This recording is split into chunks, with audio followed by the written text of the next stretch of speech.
Oh yes, it is happening right now, or very soon, but actually it is happening right now. In the year 20XX AD, the first annual robot tournament was held, with 8 of the world's most powerful robots, but Mr. X, the sponsor of the tournament, took control of the robots and began to take over the world. Mr. X, why? It's time to tell you the truth. I have been manipulating that fool Dr. Wily from the beginning, but now I no longer need Dr. Wily's help. Come and face my power, Mega Man. We'll stop you. Follow me, Rush. And so, welcome back, Mississippi Dukes. This is the Mississippi King welcoming y'all to Let's Play Mega Man 6. We have Lizard Man, Plant Man, Yamato Man, Night Man, Centaur Man, Tomahawk Man, Flame Man, and Wind Man. So I'm actually going to be starting with Plant Man. So this is the first part of Let's Play Mega Man 6.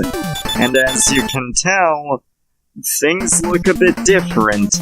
That's because I'm playing this on the Mega Man Legacy Collection.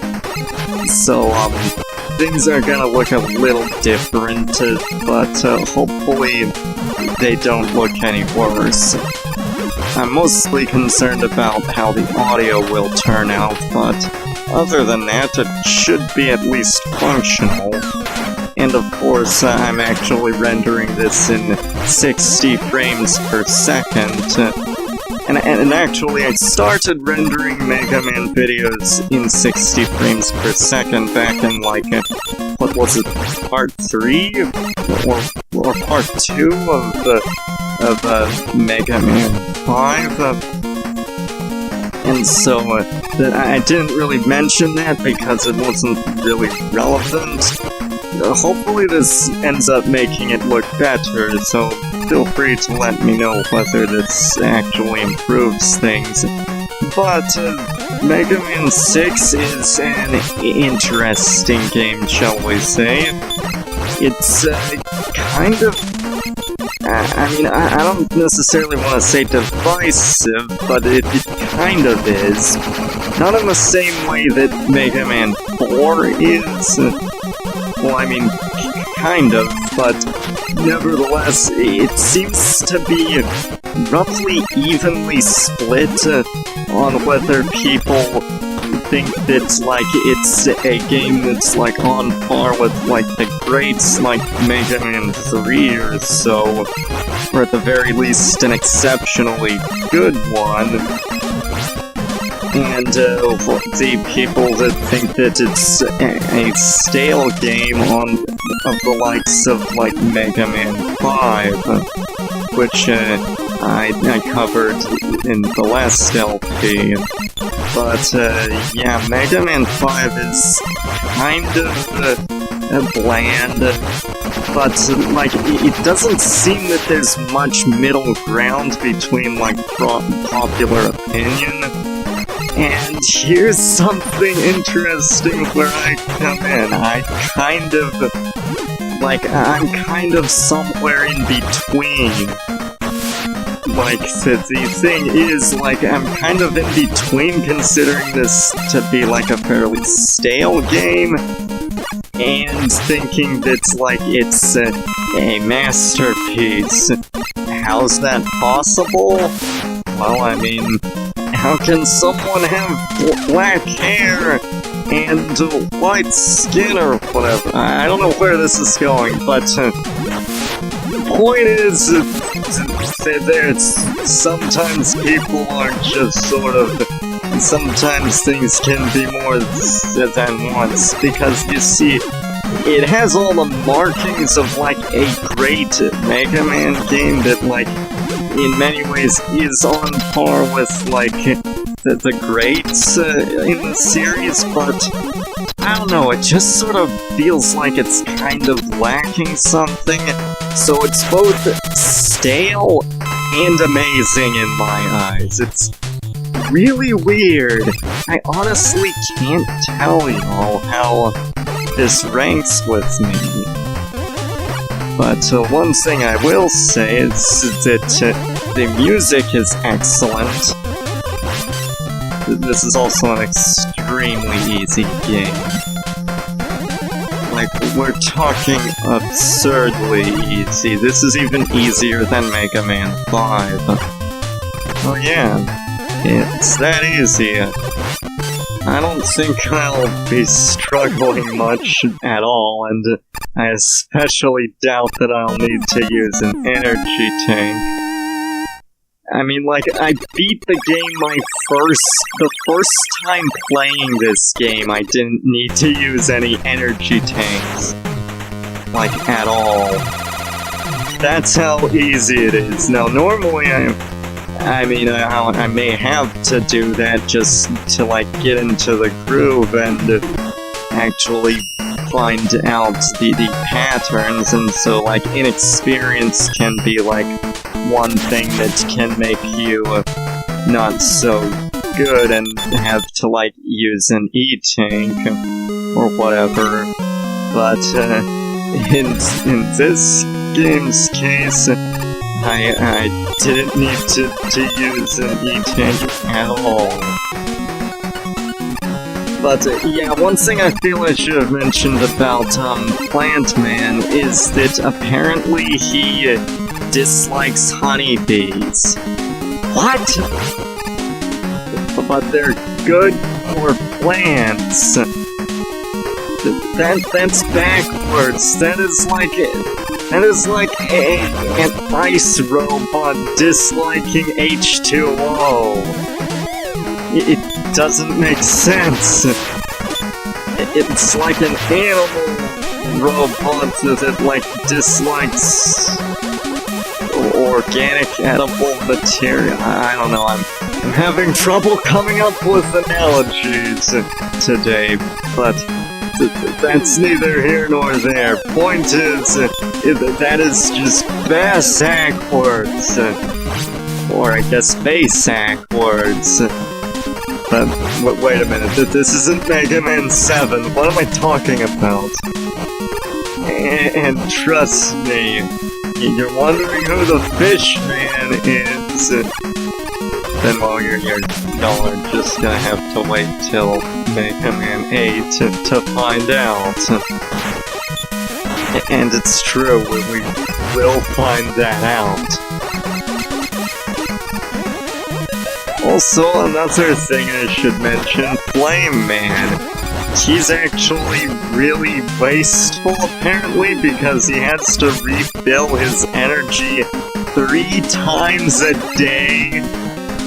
That is just crazy. Like, that's like, could you come up with a better energy source that doesn't force you to have to... That'd be a massive Of course, then again, I mean, I am part of a species that, like, also needs to, like, constantly eat and drink water, so I mean, that's inefficient. But the robots are designed by humans to be efficient, not to, like, use up energy unnecessarily, or, like, just something like that. Like, that's just kind of wasteful. And the reason I tackle Plant Man first is because he gives, not because of his weapon actually kind of sucks, but the thing that he gives us is the Rush Jet Adapter. And I haven't really explained this yet, but basically there are 2 adapters for Rush. So on a side note, I don't know why Rush was in the intro to the game. Well, like, you don't start off with Rush, so like, what's that about? You don't even get, like, Rush Coil or whatnot. This is one of the only Mega Man games in which Mega Man starts off with 0 Rush powers. And so, like, in this, you have to earn the Jet Adapter, or like, which allows you to become Jet Mega Man, and that is really good. And so what it does is it basically acts as a jetpack, and it lets you like fly all over the place as long as you don't use up all of the energy, and when you land, you gain that back. It quickly recharges. But that's why I tackled Plant Man first, and then Flame Man gives you the power adapter. And the power adapter allows you to punch things, and it can actually be used to break some bricks. And it's important for Tomahawk Man's stage because there's an important upgrade that we're going to get in Tomahawk Man's stage. It's really good, by the way. I love this addition, and Mega Man 6, like, it really helps to have this with you. And I just really enjoy it because it helps things a lot, and Power Mega Man is basically a weapon, but it does also allow you access to certain passageways by destroying blocks. It also allows you to penetrate shields if you charge it fully. And the fully charged punch for the power adapter isn't as, like, the range isn't as good as for others, but, like, for the normal shot, but it can penetrate shields and break through. And so the Robot Masters, I feel I should mention, this is something that maybe I should talk about, is that apparently the Robot Masters actually hail from different countries. Like, Tomahawk Man, for instance, is from, like, Native American, like, from America, like, Native, he's clearly a Native American. Nightman is from England, Centaur Man is from Greece, of course, Yamato Man is obviously from Japan, and Windman is from China, Flame Man is from Saudi Arabia, Plant Man is from Brazil, I think, and Blizzard Man is from Canada. And that's one thing I feel I should also say, the Robot Masters have a lot more personality for them. Like, there's a lot more personality around them. Anyway, Time Paradox! what if we went the other way? Yes, Mega Man 6 has a lot more branching paths in this game than previously, and I am going to show them all off. And this is one. It's extremely short, though, not much to it. So let's actually head back to like, the actual playthrough. And so, as I was saying about the Robot Masters, they're much more interesting this time. Like, in Mega Man 5, they were super bland and forgettable, but I mean, in this game, they're certainly a lot better, which is partly why I say this game has the markings of an amazing Mega Man game. But there are some issues with it. I mean, I feel, for one, like the controls are top-notch. They're just as smooth and responsive as they were in previous games. But there's actually a secret in Tomahawk Man's stage. I'm just gonna say what it is right now. It's the energy balancer. And what this does is that when you collect some energy as your like default Mega Man, like either normal jet or power, if you collect any weapon energy, it will automatically transform for your weapon energy to the weapon with the lowest amount. That is extremely good. Like, I love that. But Tomahawk Man himself is pretty interesting. And also, apparently, the Mega Man and Base CD database info on him is not correct. Apparently, it's a mistranslation because, like, it's supposed to say that he can hit a target from, what was it, 100 meters away, not 30 feet. So, that's kind of interesting. Time paradox! Let's head the other way for a moment. This way doesn't actually lead to a beat part. You see, that's the gimmick with like 4 of the 5 Robot Masters. Tomahawk Man, Nightman, Centaur Man, and Yamato Man each grant you a beat part if you take the path that requires one of the rush adapters in order to get to. If you beat Tomahawk Man here, then you won't actually get a beat part. And yeah, Beat is back, and he functions similarly to how he performed in, like, Mega Man 5, except this time he can't target bosses, so, I mean, he's not quite as useful, but still, it's not a bad idea to get Beat. I don't think I'll be using Beat very much, but it's still interesting, and when you beat the Robot Master, then it will only show that you get the weapon and nothing else. But Tomahawk Man is a piece of cake, just like all of the other Robot Masters in this game. Yeah, the Robot Masters are fun to fight, but they are also exceptionally easy. That's gonna be a recurring theme in this game. It's really fun, but also quite easy.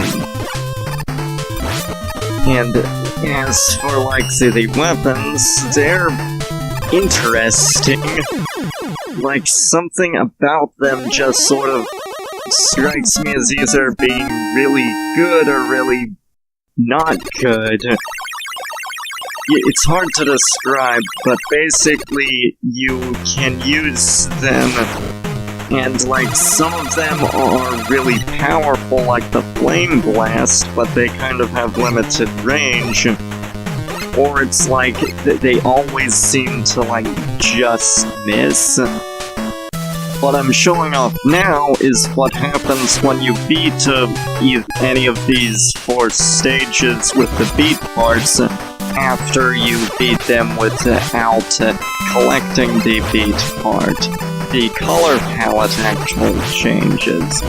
And so in Tomahawk Man's stage, it turns to dark. That's really neat, and I like that change. A similar concept like this was used in Mega Man X later, but this still is pretty neat. And there's a beautiful sunset, by the way. But as for the weapons, as I was saying, they're pretty neat. But it's weird because they're definitely a lot better than the weapons in Mega Man 5, I will say that. And although I don't really know where this game stands for me, like, in relation to the other games in the series, one thing I will say is that the weapons are awesome, and the level design is also excellent, but one thing else is that it is definitely better than Mega Man 5 in my opinion. Like, I will say that the soundtrack is awesome, and indeed the music is in fact one of the best soundtracks in the entire series. It's really that good. In fact, I'd probably go so far as to say that it's in my top 5 soundtracks, if not number 3, because of course, like, it's kind of hard to surpass Mega Man 2 and 3. They just have incredible music. And as for the design itself, I mean, the level design is fun and interesting, but I mean, it just feels like it doesn't really offer that much. Like, it sort of feels stale, but fun. And so it's kind of weird like that, because, I mean, I enjoy it, and it's very entertaining, but at the same time, it just seems to lack the kind of innovation found in previous entries. Another thing about the Robot Masters is that they're very fun to fight, and actually this actually had a contest for, like, where fans could design Robot Masters. This one was, like, open to, like, people outside of Japan, and so they actually contributed to Robot Masters, including some, well, okay, only 2 were designed from people outside of Japan, and those 2 being Nightman and Windman. Nightman being designed by Daniel Valet. I think that's how it's pronounced. I'll put his name up on screen. But, yeah, he was the one who designed Nightman, and he's actually Canadian.